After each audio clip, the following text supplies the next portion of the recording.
Madame, Monsieur, bonjour et ravi de vous retrouver une fois de plus ce vendredi pour vous aider à comprendre les sujets que traite la presse parue en ce vendredi matin. C'est la revue des grandes unes, c'est la dernière édition de cette semaine qui tire à sa fin. Et comme chaque matin, nous vous proposons tout d'abord la synthèse de ce que les journaux proposent ce vendredi, avec d'abord la nouvelle expression qui parle ce matin de la recrudescence du tribalisme, la prophétie des évêques, titre nos confrères de la nouvelle expression. Dans une lettre pastorale datée du 6 novembre 1996 à Yaoundé, soit 25 ans après, les évêques du Cameroun condamnaient fermement le tribalisme et les discours de haine qui font des ravages dans la société camerounaise. Ils faisaient remarquer que ce mal trouve ses racines surtout dans les intérêts politiques de quelques ambitieux. Dossier complet de la nouvelle expression à lire dans ces pages 6, 7, 8, 9, 10 avec des analyses et des contributions d'universitaires et membres de la société civile, c'est-à-dire dans les colonnes du journal. En orient de une de la nouvelle expression, Port de Douala, 6 vigiles condamnés à vie à la suite d'un cambriolage bien ficelé. Ils ont remporté 76 millions de francs CFA. Article à lire en page 3 de la parution ce matin de la nouvelle expression. Baccalauréat en pied de une de la nouvelle expression. Baccalauréat 2021, résultat disponible après une longue attente. Les candidats au bac général ont désormais ces résultats. C'est à lire ce matin. Le Messager est en cause. Le journal parle du Cameroun et du FMI. Ciel sans nuages, s'interroge le journal. Questionnement sur le Fonds monétaire international qui vient de concéder au Cameroun un accord triennal de crédit d'un montant de 375 milliards de francs CFA. À lire en page 5 de son édition de ce matin. C'est Le Messager. En pied du journal littoral, la ville de Douala, sevrée de réserves foncières. Qu'espérer de la région autonome foncière et domaniale de la communauté urbaine? Analyse à lire en page 2 de Le Messager. Mutation paraît ce matin à sa une. Covid-Gate, 72 heures chez Motazé. Pourquoi le ministre des Finances a été auditionné pendant 3 jours par le TCS, le tribunal criminel spécial, c'est-à-dire en page 9 de Mutation, édition de ce vendredi. En cause également ce jour, le jour, CAN 2021, c'est à sa une. Stade Olembe, c'est jouable. Titre optimiste, nos confrères du quotidien Le Jour qui présente la pelouse presque opérationnelle du stade Olembe à Yaoundé. Olembe qui doit accueillir la Coupe d'Afrique des Nations 2022. C'est en janvier prochain. Madame, Messieurs, Éco-Santé paraît ce matin, prévention du Covid-19, ces hommes qui font marcher la vaccination, portrait de ce que le journal considère comme les soldats de la campagne vaccinale. Ils sont médecins, responsables de formation sanitaire, entre autres. C'est à découvrir dans les colonnes du journal ce matin. L'économie quotidienne parle de la relance de l'économie. Le Cameroun conclut un nouveau programme économique et financier avec le FMI.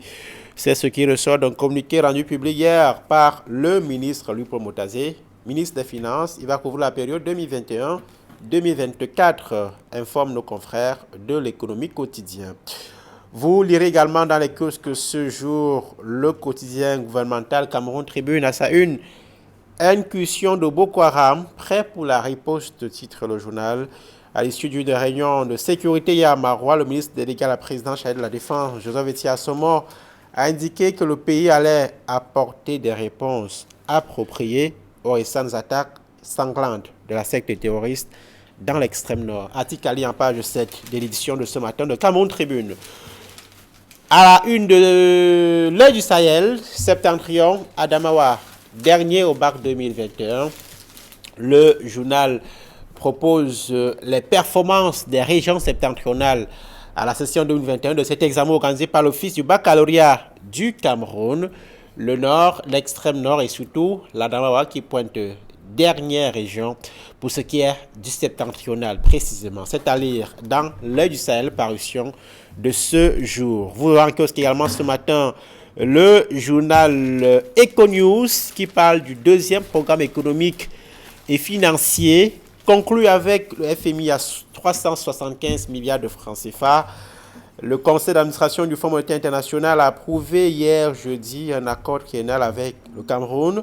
Le conseil a aussi approuvé un décaissement au profit du Cameroun d'une première tranche de 45% de notre quote-part, soit 96 milliards de francs CFA. Le communiqué du ministre des Finances, Lupo Motazé, est en grandeur nature dans le journal ce matin. Le soir, pour terminer, parle de la réorientation du dispositif sécuritaire de la région militaire interarmée numéro 4. Le MINDEF prescrit l'offensive de rigueur. C'est à lire dans les colonnes de ce journal. Madame, monsieur, merci d'être avec nous. C'est une fidélité qui nous honore. Nous sommes vendredi et c'est l'édition dernière de cette semaine. Nous accueillons nos invités du vendredi, fin de la semaine, mais également dernier vendredi du mois. Camille Niélé, bonjour et bienvenue. Donald Ruskamgan, bonjour. Bonjour Georges Semé. Bonjour téléspectateurs d'Equinox Télévision, mais un bonjour spécial au chef d'escadron Onana Conrad, commandant de groupement de gendarmerie de la ville de Bamenda. Ce commandant d'escadron est dans la chaudière, plein cœur de la chaudière anglophone à Bamenda. Être commandant de groupement à Bamenda, vous savez, c'est pas facile du tout. Et à ce commandant et à ces éléments, je souhaite beaucoup de courage, surtout que les ministres de la Défense viennent de réaliser jusqu'à quel point ces hommes exposés dans les fronts de guerre sont soumis à un stress permanent. Georges Semé, bonjour et bienvenue. Merci à vous, bonjour doyen, bonjour à tous les inconditionnels de ce plateau. Je vais adresser un clin d'œil particulier à la team Cameroun qui est actuellement en compétition aux Jeux Olympiques au Japon.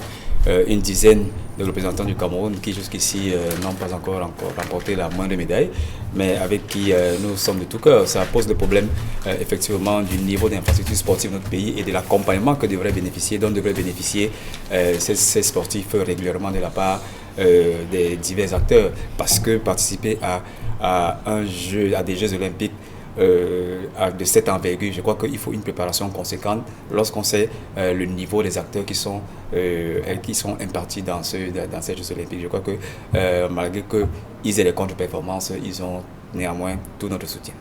Les Jeux Olympiques, la fine crème du mouvement sportif mondial. Effectivement, c'est la raison pour laquelle j'ai parlé de l'accompagnement conséquent dont devraient bénéficier ces athlètes, mais on a l'impression que tout est fait à la va-vite et que le niveau requis pour participer à un tel événement sportif, la team Cameroun ne l'a pas encore atteint. C'est malheureusement, ça se perd malheureusement cache les résultats que nous observons aujourd'hui, parce que notre team n'a engrangé aucune médaille et va malheureusement de défaite en défaite. Nous ouvrons ces analyses avec nos confrères de la Nouvelle Expression, avec à sa une ce matin recrudescence du tribalisme, la prophétie des évêques.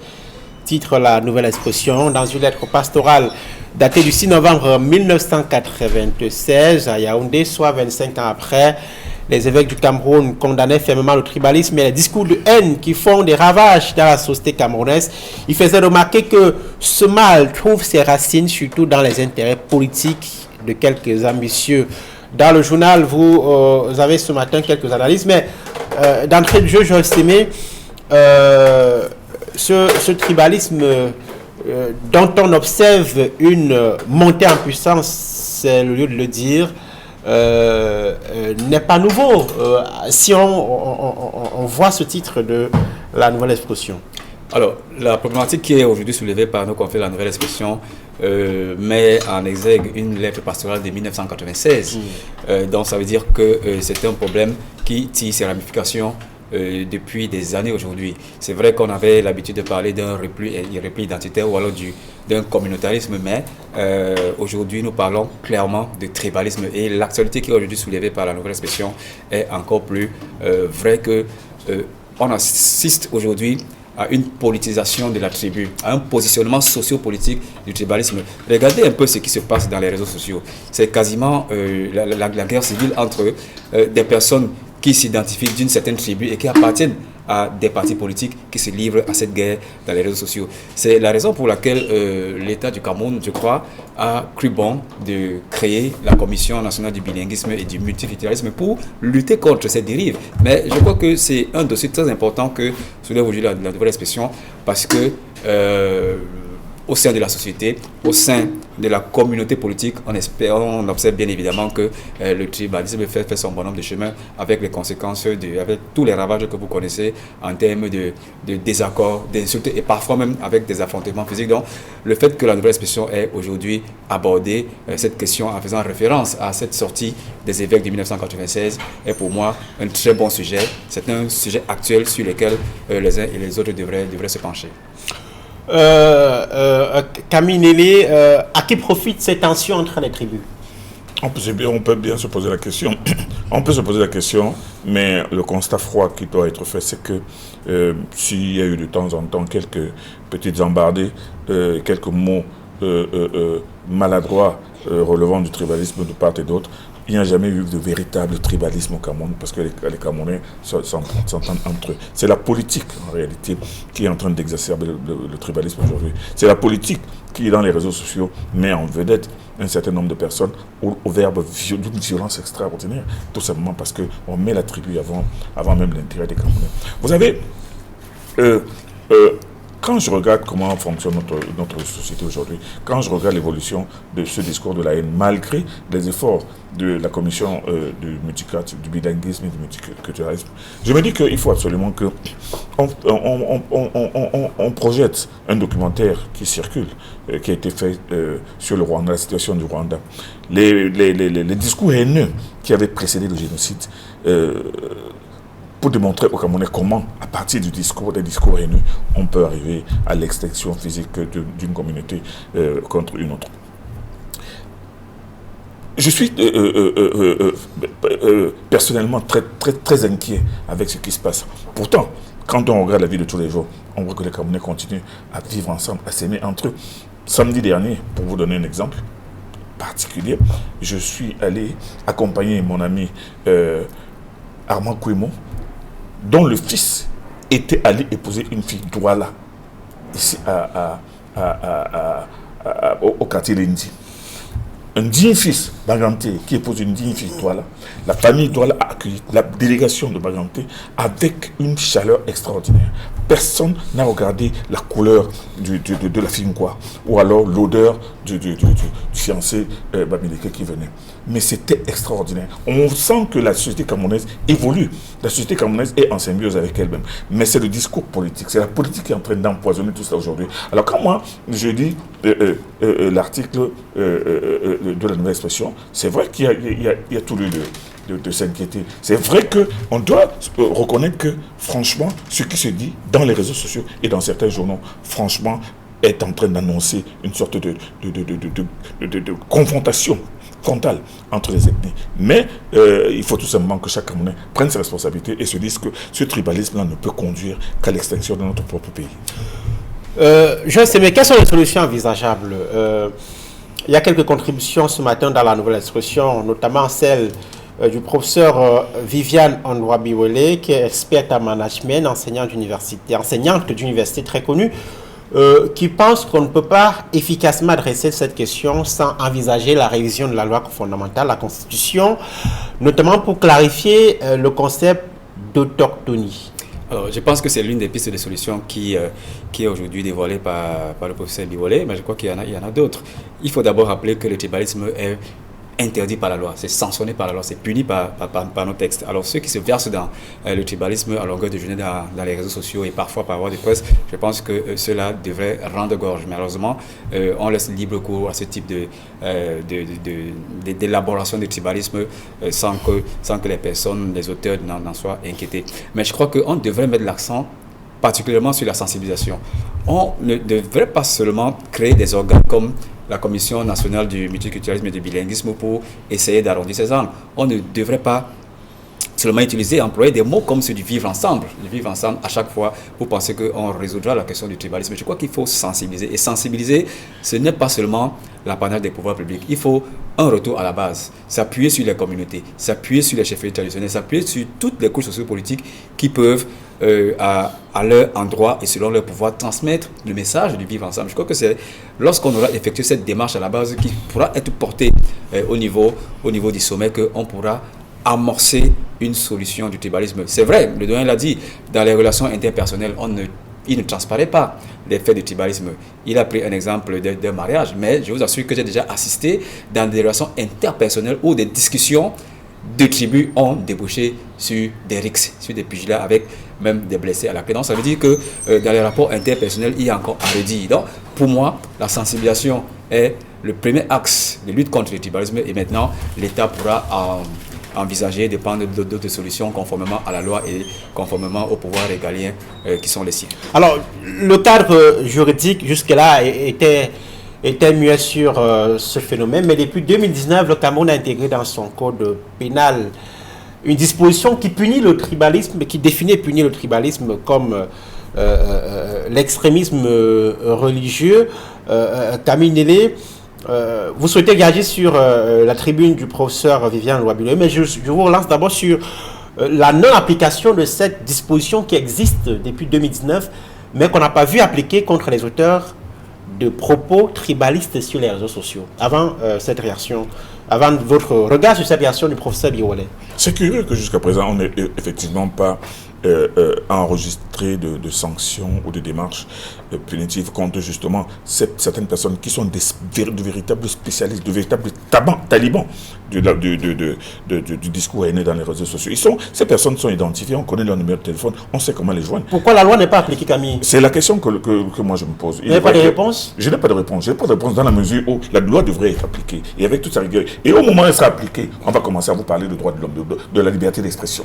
Mais moi, je dis qu'il faut que la loi fasse tout pour que... Il faut qu'en fait, nos tests camerounais fassent tout pour démontrer que même la liberté d'expression a des limites. Et que la liberté, la dernière limite de la liberté d'expression, c'est la loi. Qui doit appliquer la loi dans ce cas-ci? C'est l'État. Bien entendu, c'est l'État. L'État a-t-il un intérêt à ce que ces guerres continuent? Aucun intérêt. Comment est-ce que l'État peut avoir un intérêt à ce que c'est plutôt les politiciens. Et ça, c'est les politiciens. C'est les politiciens. Apporter à la question que vous avez posée au doyen en disant que pourquoi on ne réprime pas. C'est parce que les politiciens jouent le jeu de cette guerre tribale qu'on observe dans les réseaux sociaux. En se réfugiant derrière la liberté d'expression. Qu'on soit de l'opposition ou alors de la majorité présidentielle, tous ces acteurs versent dans le tribalisme. Alors, et personne, comme vous le dites, n'a jamais été inquiété là-dessus. Donc, ça veut dire que ça fait lui des politiques et tout le monde est content de voir que les Camerounais s'invectivent par voie tribale dans les réseaux sociaux. Tout le monde sauf l'État. Moi, je ne pense pas que l'État soit content. Sauf l'État, bien évidemment, que les Camerounais s'invectivent. Moi, je ne vois pas. Je ne vois même pas l'intérêt de l'État de laisser perdurer cela. Mais la question de Donald Brice Kangan est là. Pourquoi est-ce qu'il n'y a pas encore de sanctions? C'est ça le problème. Il faudrait qu'il y ait une sanction. Il faudrait que les gens soient sanctionnés, qu'ils soient interpellés et qu'on frappe. Et que ceux-là ne se réfugient pas derrière la liberté d'expression. Oui, sur le concept d'autochtonie, qui est flou, qu'il faut toiletter et réviser. D'après le professeur Viviane Biwele, dont les analyses sont connues sur les questions d'intérêt public au Cameroun. Mais c'est son point de vue. C'est le point de vue du professeur Ondoa. Et il y a beaucoup de gens qui ont trouvé sa posture assez saugrenue. Dans la mesure où, quand elle dit que le concept d'autochtonie doit être supprimé de la Constitution camerounaise, ça veut dire que... Elle propose que ce concept soit remplacé par le concept des résidents. Ça veut dire que tout le monde au Cameroun sera résident. Ça veut dire que personne ne pourra plus parler sa propre langue. Parce que la langue maternelle... C'est pas écoutez, Camille, Donald Brice, laissez-moi terminer. Laissez-moi terminer. Pas de confusion. Si nous devenons tous des résidents, ça veut dire qu'il n'y a plus de spécificité sociologique. Camille Nélé. Oui. Cette tribune est devant nous. Oui, elle est devant nous. C'est une page que j'ai parcourue. Oui. Il ne s'agit pas de dire aux gens de ne pas parler leur langue. Elle propose, au regard du flou qu'entretient la notion d'autochtonie, de remplacer ce concept par celui de résident. Mais ce concept n'est pas un concept inventé par le Cameroun. C'est un concept inventé par les Nations Unies qui ont toujours milité pour la protection et des minorités sociologiques, les minorités religieuses, les minorités tribales. Or, en militant pour la protection de ces minorités, c'est plutôt dans le sens de la cohésion. Alors, quand on veut l'appliquer au Cameroun, on est en train de vouloir transformer cela comme si on veut faire du Cameroun un pays de résidents. Ça n'existe pas. Laissez-moi terminer de l'impression. Oui, vous allez chuter. Non, je chute dans le sud du Niagara. Non, Jean-Cédric prend la parole. Non, écoutez, je veux dire ceci. Si aujourd'hui nous devenons tous des résidents, ça veut dire que nous devons donc enlever et les langues nationales, et nos traditions, tradition de chacun. Chacun n'a plus le droit, puisque nous serons tous des résidents. Nous devons enlever je ne sais pas si c'est l'esprit de cette proposition. Ça, c'est votre entendement. C'est la lettre. Mais derrière la lettre, il y a cet esprit. Nous devons même enlever les tissus traditionnels qui identifient les uns des autres. Nous devons enlever. Le professeur Biouel dit. Écoutez, mais c'est ce que l'on doit dire. Ça, c'est une interprétation que vous faites, Camille. Nous devons dire entre les lignes ce qu'elle dit. Elle ne peut pas dire que. Dans quel pays au monde entier vous avez vu tous les citoyens devenir des résidents? Dans quel pays, dis-moi? Le Cameroun va donc inventer la notion de résident pour les citoyens. Il y a donc plus. Quelqu'un n'a plus de village. Quelqu'un n'a plus de tradition propre à sa communauté. Moi, je pense que c'est une notion absolument saugrenue qui doit être discutée seulement au niveau intellectuel seulement. Mais sur le plan pratique, comment est-ce que c'est possible? Très bien. Joyce Sébé, un mot sur cette question. Oui, le débat qui a été jeté. Elle pense que ce concept est plus approprié pour renforcer la référence à la République. J'en viens. C'est un débat intéressant qui a toujours passionné les débats et ça se vérifie d'ailleurs sur ce plateau. Je crois que la République a son sens. Mais la République s'est fondée autour de la nation. Et la nation tire ses racines dans les communautés. Et dans les communautés, nous avons bien évidemment les autochtones. Le problème n'est pas l'autochtonie. Et le doyen l'a rappelé ici, c'est une notion universelle. Il y a la protection des couches autochtones et communautaires en Amérique du Sud. On le voit aux États-Unis, etc. Au Canada, donc, je pense que ce n'est pas ça le véritable problème. Est-ce que dans le contexte camerounais, l'usage lorsqu'on est au sud, à l'est, au nord, à l'ouest, effectivement, je viens à travers mon analyse. Les autochtones ne considèrent pas qu'ils ont plus de droits que les autres? Écoutez, j'allais dire que c'est la façon dont on usite le concept d'autochtonie qui fait problème aujourd'hui. L'autochtone lui-même n'a pas de problème, bien évidemment. L'interprétation, voilà, la praxis et on y arrive de ce concept au Cameroun pose problème. On y arrive toujours avec l'implication du politique dans la manipulation de l'autochtonie. Ça, c'est le problème essentiel. Moi, je ne pense pas que l'autochtonie est manipulée. Un problème. Bien sûr. L'autochtone est manipulé. Je sais bien qui n'est pas qui n'est pas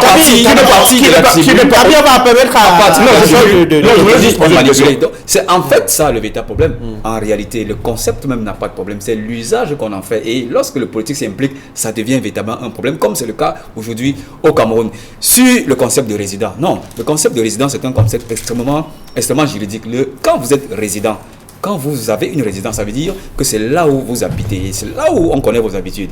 En opposition avec le domicile. Le domicile, c'est là où vous pouvez recevoir des correspondances, etc. Donc, c'est un concept juridique extrêmement délicat à manipuler et qu'on ne peut pas transposer avec l'autochtonie. Donc, c'est un débat très intéressant pour moi, mais je conclus en disant que la conception de l'autochtonie est une conception universelle et que si aujourd'hui elle fait bon au Cameroun, c'est parce qu'il y a des manipulations sous-jacentes qui font que aujourd'hui on a l'impression que c'est une mauvaise conception. Parlons de la une de mutation, cher monsieur.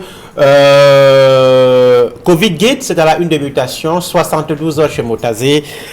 Pourquoi le ministre des Finances a été auditionné pendant 3 jours par le tribunal criminel spécial.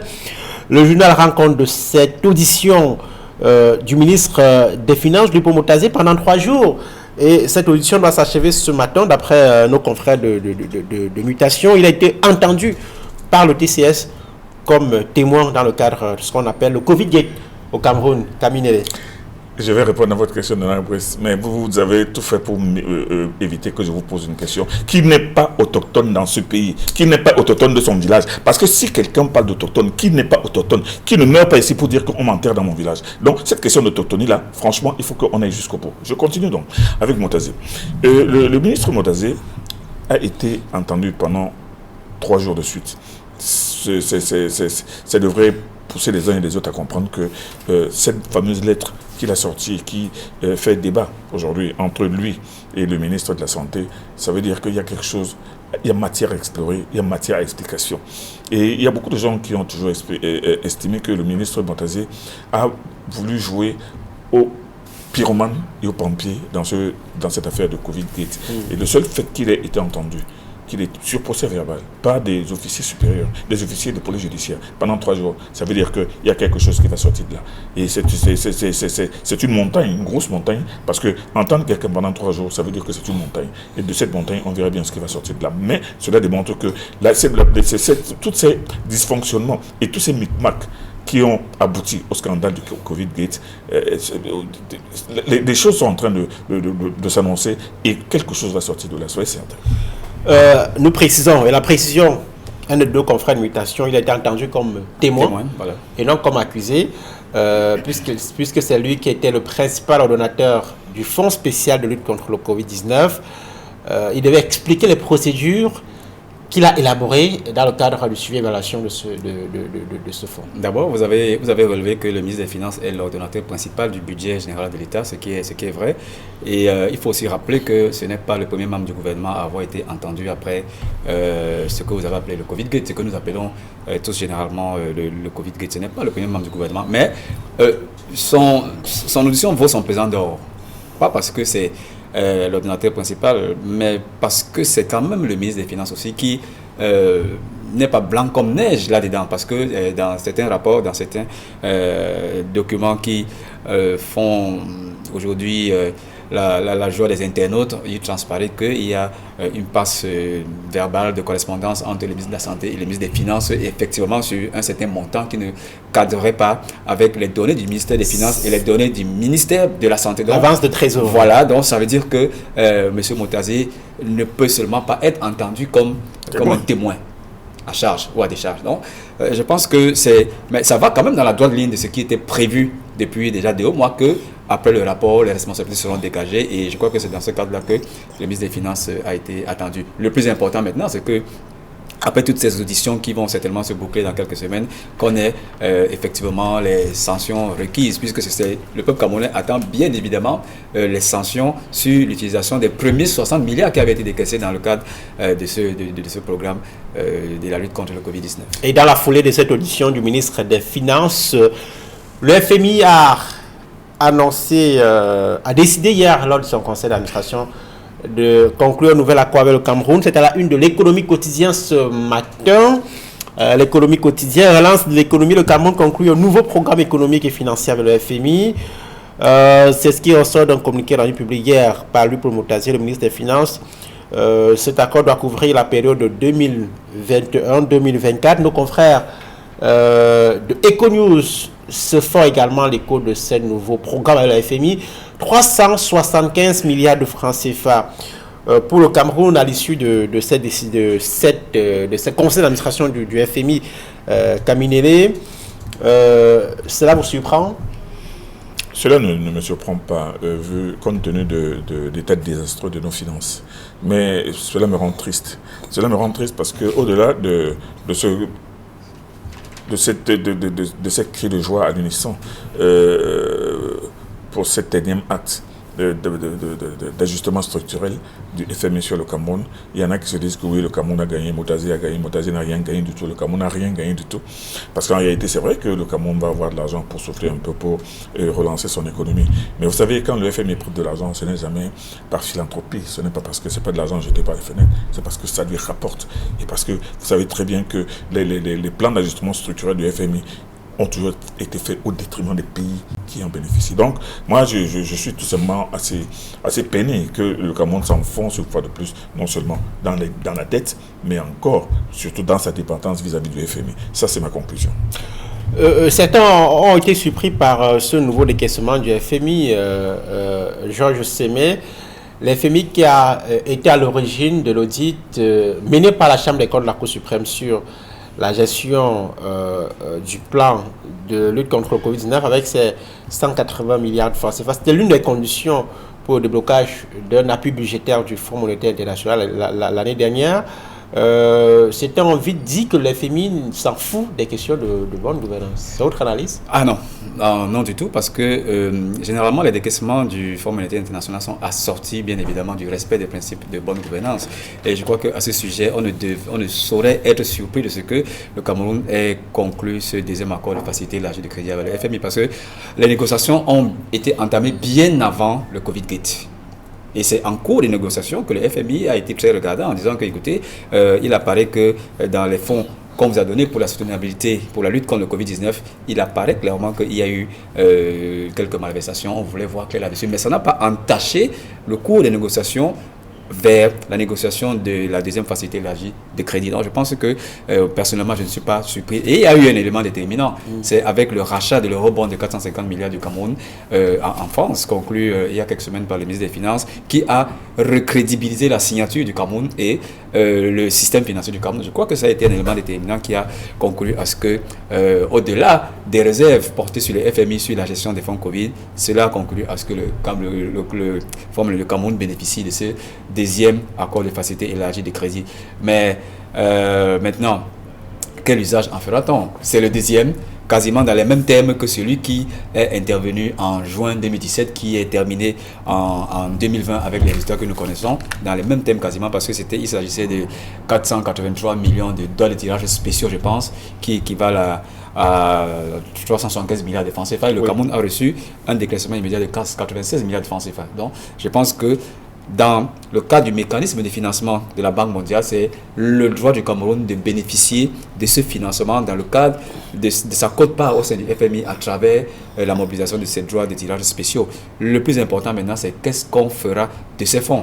On nous a dit que c'est pour soutenir le budget et c'est pour accélérer la croissance, mais également pour favoriser la lutte, encore une fois, contre le Covid-19. On espère que cette fois-ci, bien évidemment, ces fonds seront utilisés à bon escient, mais surtout que le FMI ne se fera pas dépasser par l'urgence, parce que la cagnotte qui avait été attribuée au Cameroun pour lutter contre le Covid-19 a été dépensée dans l'urgence. Mais cette fois-ci, il s'agit d'une facilité élargie de crédit et il faut que le FMI soit extrêmement regardant parce que à ce niveau, l'urgence n'est pas signalée afin qu'on passe des marchés à la va-vite et qui donne finalement matière à des malversations financières. On va dire un mot sur la visite du ministre de la Défense à l'extrême nord. Cameroun tribune par d'incursion de Boko Haram.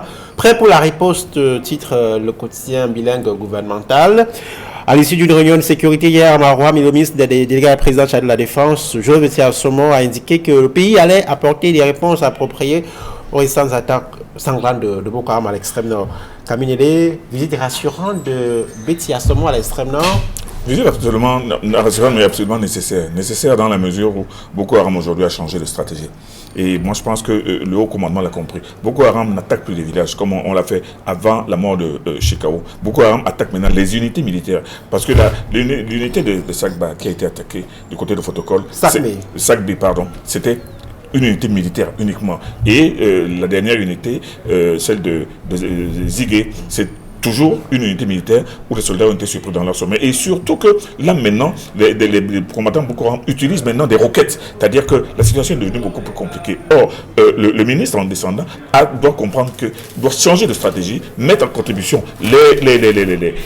comment est-ce qu'on appelle ça là, la participation des populations. Comité de vigilance. Les comités de vigilance, leur donner les moyens, parce que ce n'est pas tout de les mobiliser. Leur donner les moyens, parce que ces comités de vigilance ont été actionnés pendant longtemps et soutenus par le gouverneur de l'extrême. Mais aujourd'hui, le gouvernement a baissé les bras. Et maintenant, et surtout maintenant, l'autre danger, avec maintenant Boko Haram qui attaque les unités militaires, il y a des gens, des sources qui disent que Boko Haram veut aujourd'hui rassurer les populations, ne plus inquiéter les populations, attaquer les militaires et venir construire par la suite des madrasas, des écoles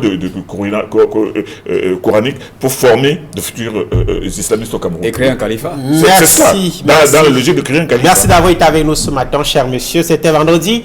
La dernière édition de cette semaine, mais aussi la dernière édition de ce mois de juillet. Excellente journée à tous. À lundi.